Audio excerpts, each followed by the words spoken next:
Welcome to the Consulting Leaders Podcast, where we talk about the business of consulting. Whether you're looking to grow your practice or learn from the stories of leaders in consulting, you're in the right place. I'm your host, Guillaume Jouvencel, ex-PwC and co-founder of GHA Marketing. Join me as I interview the best consultants in their niche. Let's get on with the show.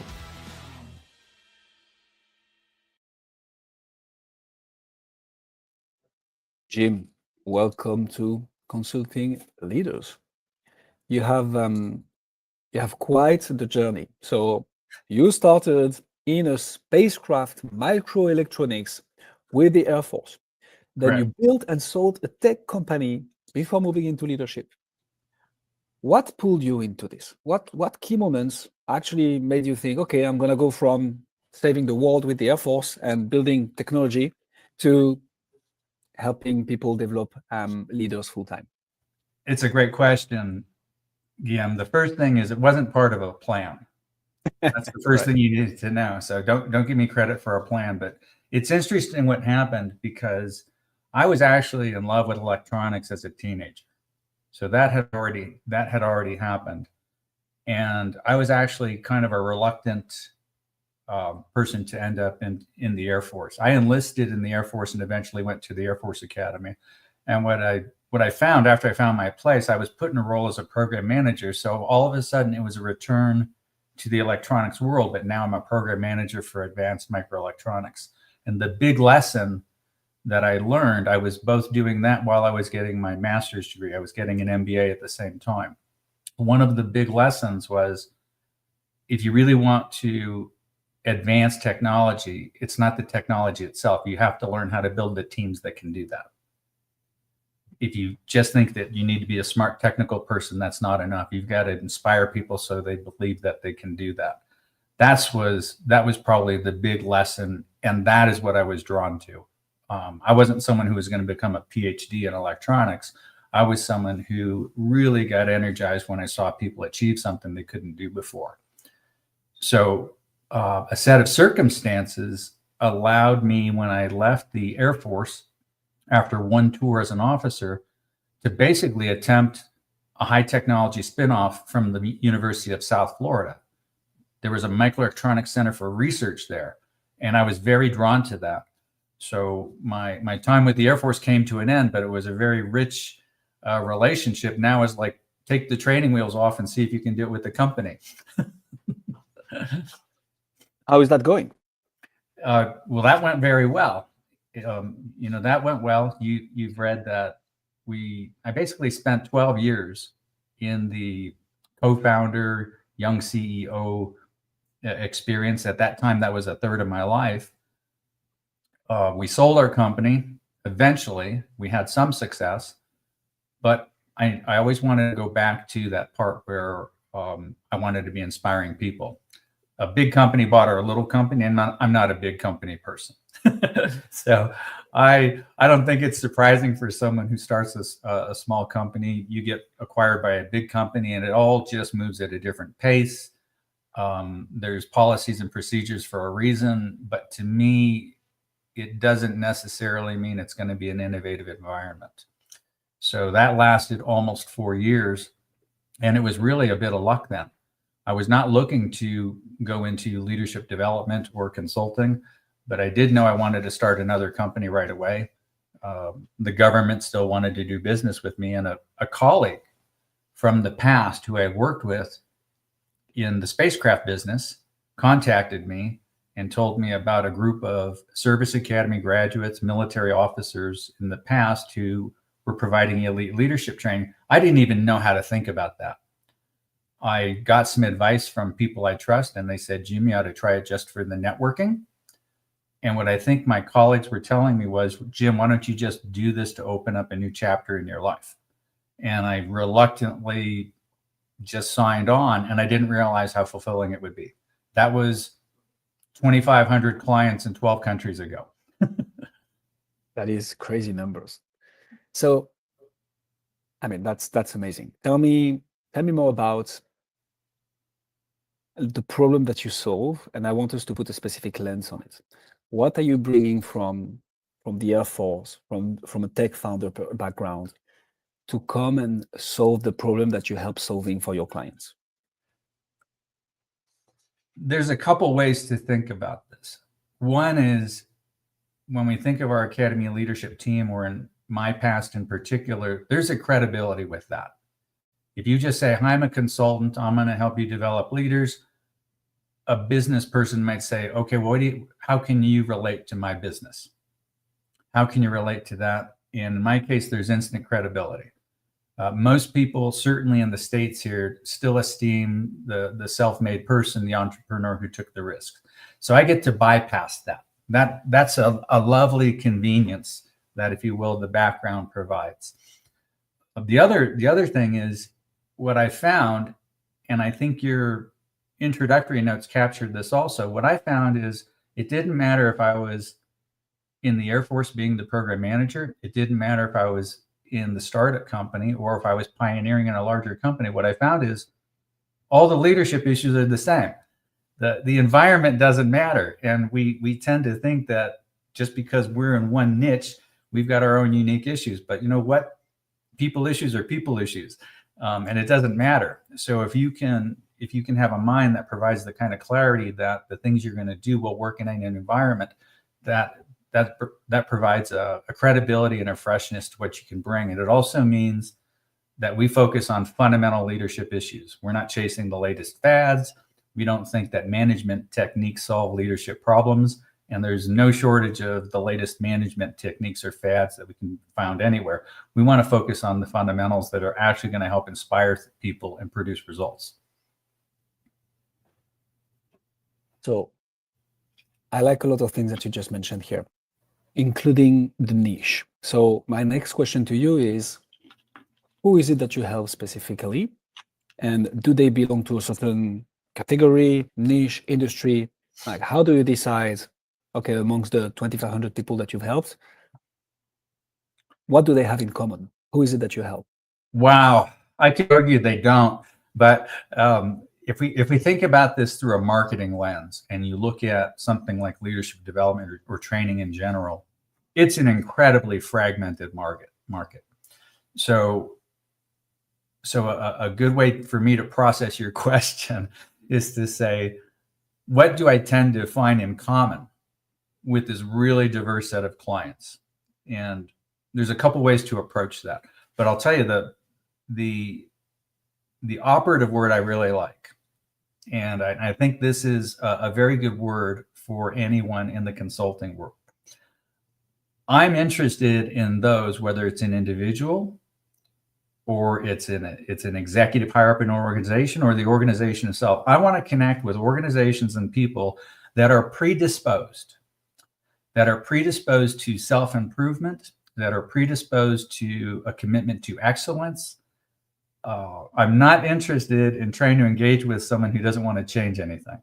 I want to, and if we think about that, that works well in the environment we're in. The pace of technology is changing. Everything is very, very competitive.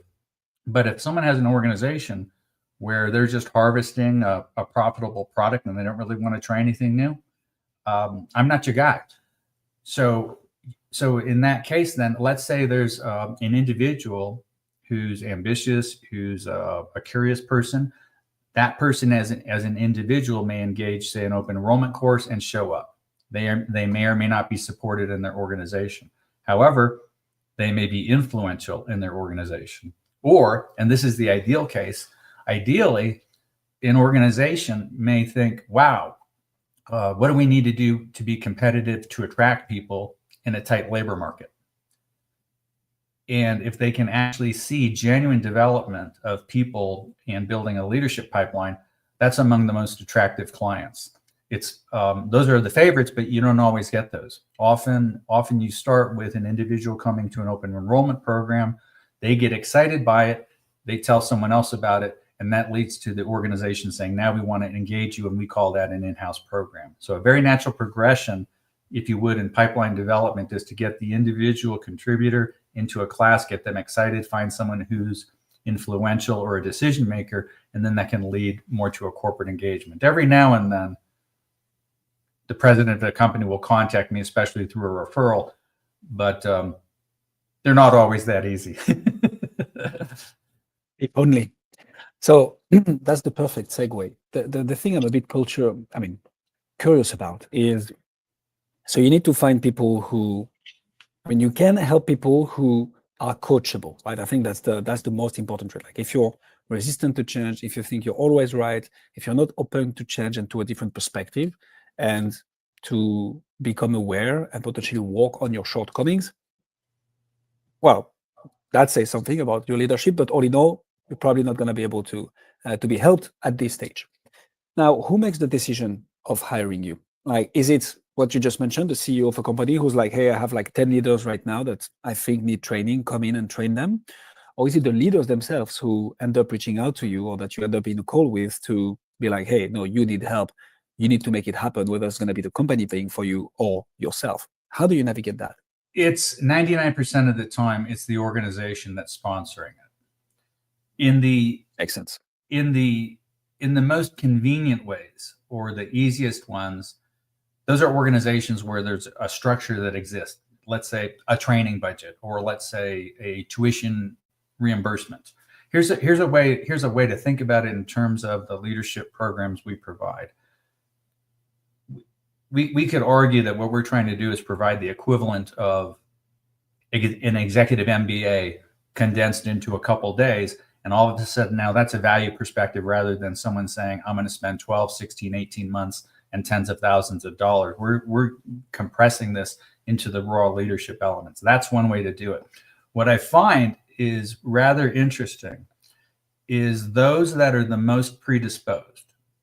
Let's say those relatively younger people moving into positions of executive authority, if you will, or influence in an organization. When they're really predisposed or realize that they need to do something like this to be competitive, they'll find a creative way to work within their own corporate structure. And they might even need to find a way to, let's say, embed the cost into their overhead. They may want to hide what they're doing from the more senior people in their organization that may want to control it top down. But to the whole point, it's really unusual that someone will spend their own money personally to come. It's happened before in Europe. A gentleman from a German company came to a London class, and he made me swear he wasn't going to tell his supervisor. He took vacation. He spent his own money. And he was just one of those people, very intelligent, who was just that curious about personal development. But for him, it was a private thing. That wasn't something that was going to lead to a corporate engagement. What motivated him, you think? Say again? What motivated him, you think? That's a really good question. I don't think he loved his job. I think, and this is, I'm really going out on a limb here, but I think he had a job that was stable, that certainly paid well, had great benefits, but I think something was missing. And he probably didn't feel comfortable to tell his company what he was missing, and that's why he sought out something different. I don't think he was seeking me. I think he was seeking something different that was personal, that he could establish, let's say, a confidential advisor just to share his thoughts. That's what I think was going on. But a very, very curious person. Very interesting. How do you, so to those people, I guess to the companies, the corporations who also bring you in, how do you market to those people? How do you go from, okay, we might have a need, or we are not even fully problem aware yet, to, okay, this is what we need, and actually, Jim has the solution. Basically, how do you brand yourself, and how do you market your coaching and consulting, Jim? Here's what I find very interesting. If we ever make the mistake of believing that the candidate client, right, the lead, the prospect, that person, that group, that company will have its own definition of what leadership means. So it's very challenging, let's say, using words or a brochure to try to explain to them what our course is like. for example, many organizations will have programs that are titled leadership training. In about 80% of the cases, if you actually look at the agenda, if you look at the curriculum, 20% or less of it is actually leadership development. It may have onboarding, it may have policies and procedures, all of these things, and then just this tiny bit that's leadership. So the way I found that's useful to do that is one's not going to verbally convince that person that what you do is different. They have to see something. It has to be tangible for them to do it. So that can mean one of a couple things for me. So for example, it means, for instance, if someone's curious about what we do, I'll incentivize them. I'll give them a discount. I may even have them attend a class for free if I believe they can be influential, because now it will change their view of what a leadership program can be. And for me, that, let's say, investment in that person could pay off easily, because I could waste enormous amounts of time, energy, and money trying to convince them. Or let's say I'm invited to their to meet with a couple people there. I can bring props to physically show what one of our special workshops are like, and almost give a demonstration of what the workshop is like in person, to where they can see what is happening. And again, that will just shatter their notions of what it is. It'll excite them, and it'll usually make them very curious. And so those aren't hard sells, if you will. What we're really trying to do is get that person to understand what a concentrated leadership development program can be, because in most cases, in my point of view, what they believe is a leadership program internal to their organization, to me, is not. And that's the barrier that has to be crossed. Oh, I like this. And that's the positioning. That's the messaging, which I think for me is the foundation of it all, right? If you're not clear on who is it that you're helping, how you're helping them, and what's the message to get in front of those people, then you can do all the amount of marketing that you want. You're not going to get clients. So once you have that foundation, what has worked for you? Is it purely word of mouth? Is it, I don't know, you're an influencer on TikTok? Do you do emails? Like, how do you get this awareness to get that very specific message in front of the right people? Once you've got one of those initial launch clients, 90% plus of what I do is referral. It's extraordinary how dependent our leadership development programs are on referrals. If you don't deliver an outstanding, not a good, not a very good, if you don't deliver an outstanding inspirational program with high energy, absolutely connecting to the audience, it's gonna be a slog. It's going to be a lot of work. So to your point, the way I would rephrase it is, how do you keep the momentum going then?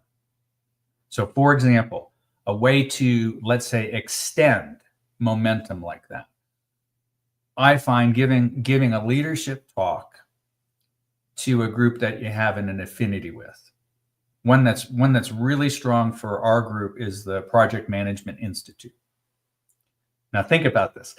A lot of our content, our approach, is to get people who are trained as managers to become leaders. So why not go to a group where they call themselves professional managers?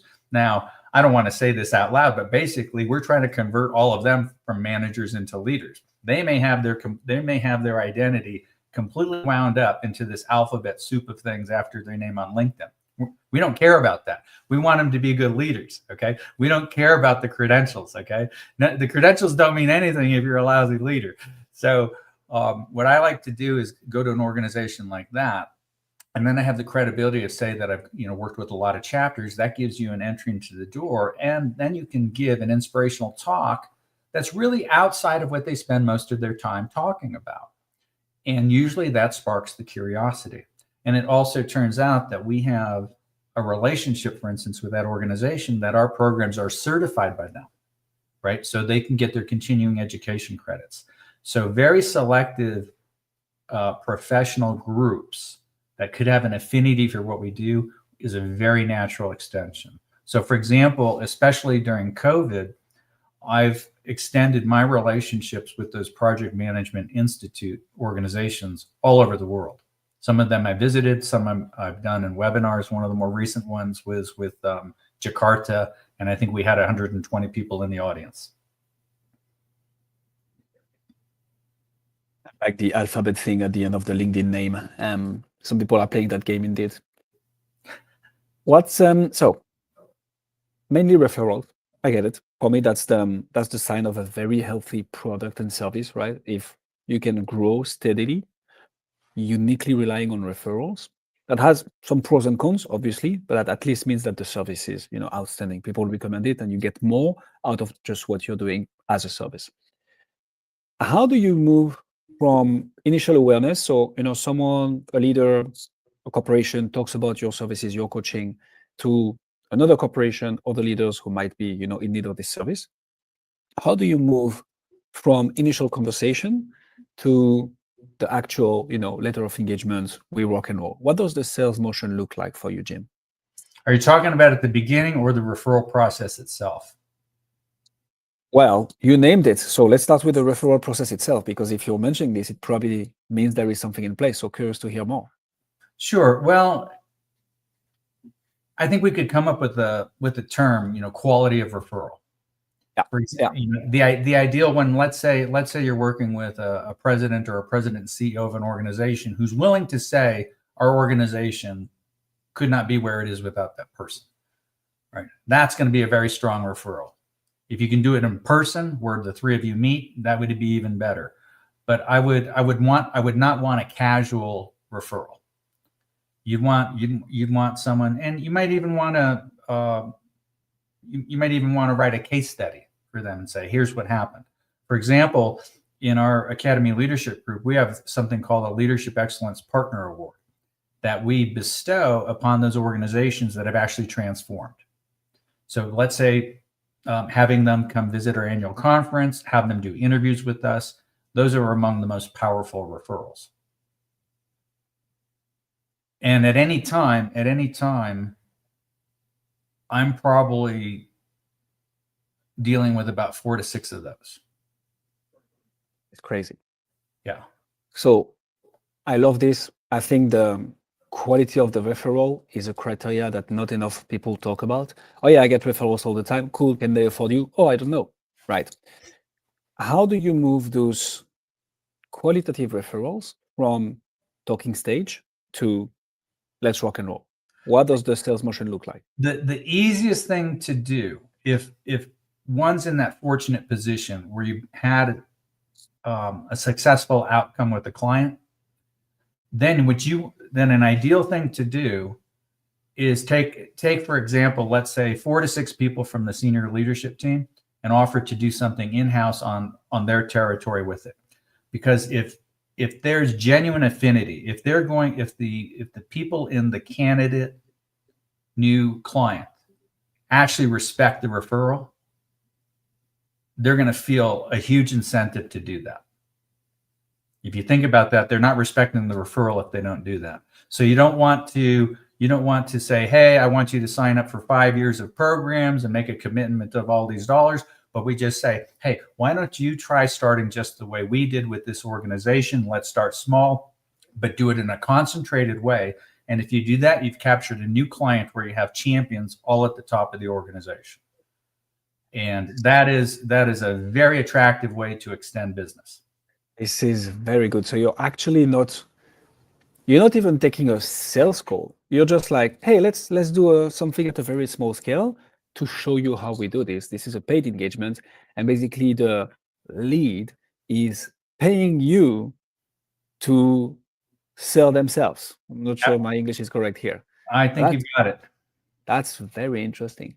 Were you doing this at the beginning? Because that's quite when we think about marketing, sales funnel, right, in B2B coaching and consulting, it's always okay, you have tons of people wanting to get on your calendars, not always qualified. You add friction to the funnel, right? So you ask qualifying questions, you ask them to take a small engagement and so on. And when you don't have enough people coming through the funnel, you reduce friction.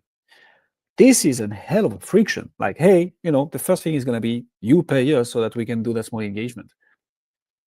Did you start with this, or did it come as you were starting to get too many referrals, too many people coming to the doors? Yeah, the hardest part is getting started, right? The hardest part Right. in our model, what our Academy Leadership Group does, it's loosely a franchise model where I have territories and use those territories to get those initial clients.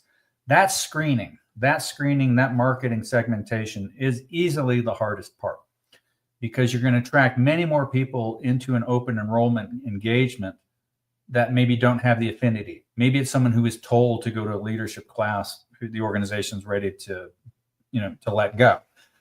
And that's the sifting, that's the hardest work. And for me, that was occurring. I've been doing this now for 15 years. That was probably, say, year 0 to 3 to 5.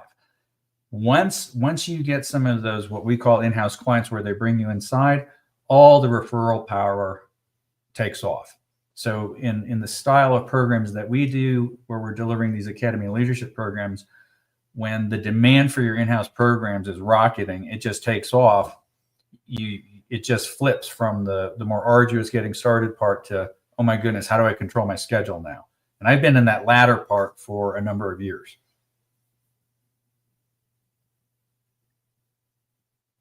I mean, I just respect the model. I like it a lot. And I guess this kinds of answer to the next question as well, which is, so when I was a consultant myself at PricewaterhouseCoopers, the partner who kind of taught me everything was like, at some point he pulled me apart and was like, Guillaume, pulled me away, sorry. And he was like, Guillaume, there are two types of consultants. Well, two types of successful consultants. There are the hunters and the farmers. And he was like, I'm a hunter. I love the smell of fresh blood in the morning. I love to go after new business. That's my jam. I was like, the partners who go the fastest, the ones who bring in the most money, are actually the farmers, the ones who are able to take that initial engagement, over-deliver, transform it into a multi-layered, multi-year process and project with like other teams from PwC. This is where the money is. So in your practice, Jim, how do you take that initial engagement and transform it into more business for you, all whilst delivering more value for the client, obviously? Is it because you're going to teach leadership to other leaders, putting between quotation marks because they haven't been through your training yet? Is it by just training further down the ladder? Like, how do you, transform one initial engagement into further revenue stream from that same client? It's really interesting. There's a line in my leadership philosophy that addresses this. And one is to become a partner, not be seen as a vendor. Mm. And I think it's very similar to what you were just describing. Yeah. Because let's say from an intellectual standpoint, the enduring relationships are the ones where not just the delivery of value or showing results, but basically where the organization is going to embrace you. And let's say it's an organization that has not established its own internal leadership program, or maybe not even having a training department that takes care of that. What will happen then is we'll become the proxy for that, right? So for several of the organizations that I've had long-term relationship, quote, I'm their leadership guy. They're not looking for somebody else. They're not. They have all their other things they need to do. Their human resources department has all the things they do. And where it gets really fun is when they ask us to do something that's outside of, let's say, a pre-formatted 3-day leadership program, where they challenge, where they might challenge me and say, hey, Jim, can you address this? And of course, the best answer is, sure, I'll put something together for you. And that's when you have the genuine partnership. And again, it's that top up thing. So with several organizations, I'm embedded into the fabric of the organization. But it also means that there's an attendant responsibility. I think in a way, in most cases when that happens, their definition of leadership has changed. Their definition of many things has changed from their initial one to the ones that we've influenced them to believe, and then they adopt it. That's an enduring relationship. at the end of the day, we live. So I'm quoting her at every single episode. So Sophia, we love you. We live in a trust recession time, and I don't think people are looking for vendors anymore. They are looking for partners, growth partners, development partners, whatever. Insert here the word that is proper for you, but partners. And I like this approach. Jim, you've reached a scale where you have more business coming your way than you can handle, in the sense of like you're gonna get people to pay to get that first initial engagement anyways.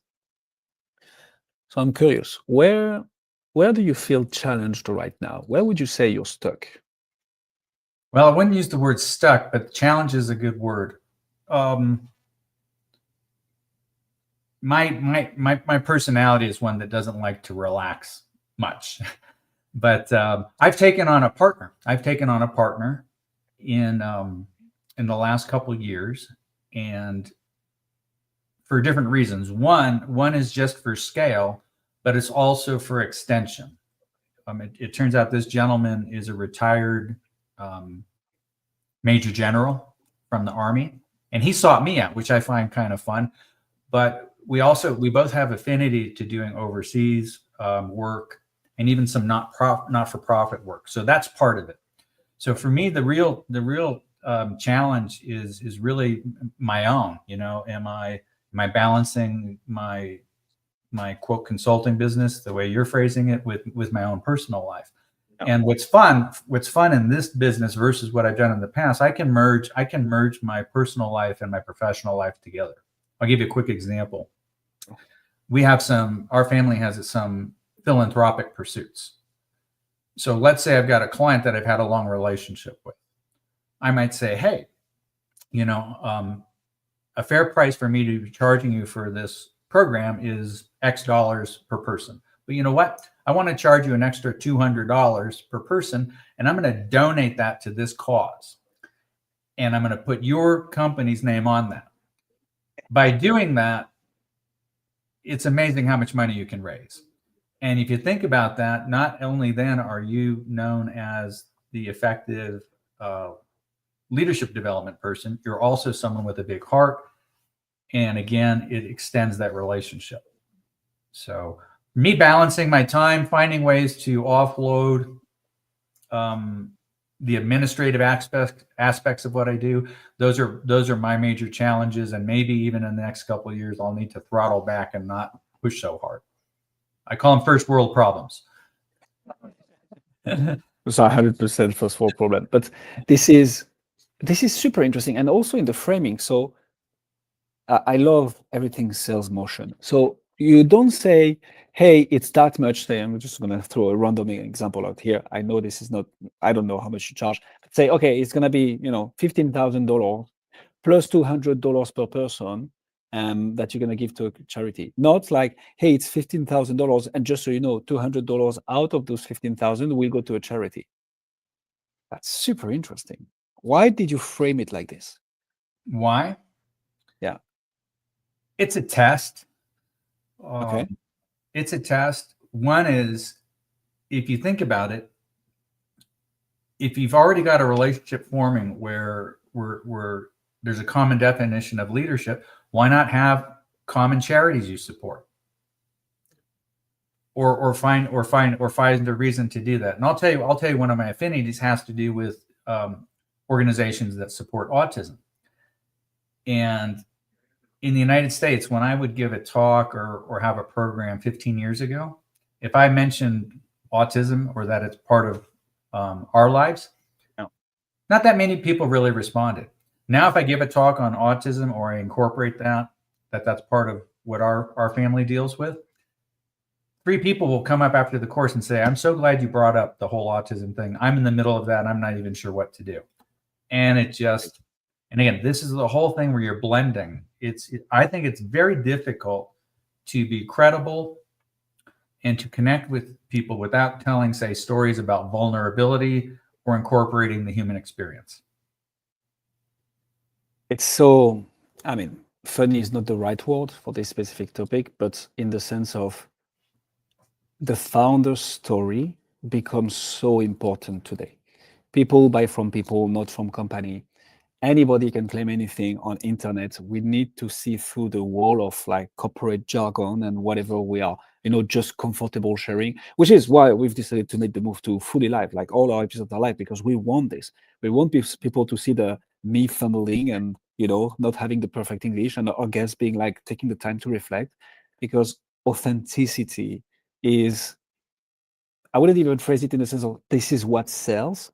This is what builds trust. It doesn't mean that you're going to sell, but you're for sure not going to sell if you don't have trust. So I love that. And being comfortable sharing some aspects of your personal life as a B2B coach or consultant, since you're the very one involved in the decision-making process and so on, is absolutely key. Jim, this was an absolute masterclass. Thank you so much for coming on Consulting Leaders. If people want to find out more about you and what you do, where should they go? They can find me on LinkedIn. That's an easy way.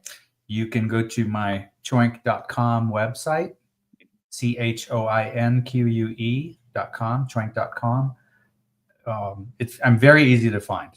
I'm very easy to find. By the way, thank you for having me. Please thank your team. I think they're exceptional. The research, the questions, it's a delight. You've raised my energy today. Thank you so much, Jim. And the team will appreciate. They're probably watching us right now live, and if not, they will listen to us. So thank you so much for coming on Consulting Leaders, and we'll put all the links in the description. If you want to check out Jim, go and check the description. Cheers. Thank you so much. Thanks for joining us on this episode of the Consulting Leaders Podcast. We hope you learned valuable lessons on how to grow your practice and take your business to the next level. Make sure to subscribe and leave us a review wherever you're listening to this show so you never miss an episode. To apply and be a guest on the show, click the link in the description. See you next time.